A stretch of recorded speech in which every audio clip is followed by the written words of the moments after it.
না না না আমার কোনো লাভ আছে অনেক পরিশ্রম করছে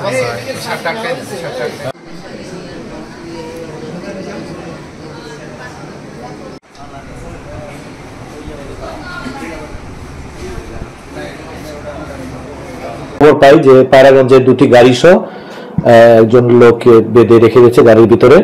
আমরা এরকম তথ্যের ভিত্তিতে দ্রুত পটুয়াখালী সদর থানা পুলিশ ঘটনাস্থলে যায় এবং সেই ব্যক্তিকে তারা হাত পা বাঁধা অবস্থায় গাড়ি থেকে উদ্ধার করে।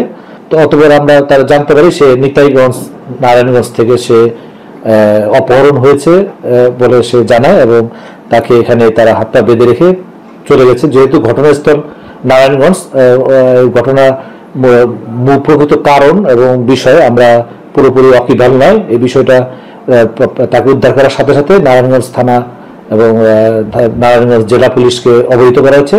তারা এই বিষয়ে প্রকৃত কারণ এবং ঘটনার মূল বিষয় কি সেটা তারা তদন্ত করে ব্যবস্থা নেবে এবং তাকে সে যেহেতু অসুস্থ হয়ে পড়েছে তাকে দ্রুত সদর হাসপাতালে নেওয়া হয়। সদর হাসপাতালে নেওয়ার পরে সে আরো উন্নত চিকিৎসার জন্য সে বলেছে আমি ঢাকায় যাব, সেজন্য তাকে তার স্ত্রী হেলিকপ্টার করে নিয়ে এসে তাকে ঢাকায় উন্নত চিকিৎসার জন্য দ্রুত তাকে আজকে সন্ধ্যার আগেই 6টার দিকে তাকে এখান থেকে নিয়ে যায়। এর প্রকৃত মূল বিষয় এবং কারণ এটা নারায়ণগঞ্জ পুলিশ তদন্ত উদ্ঘাটন করে।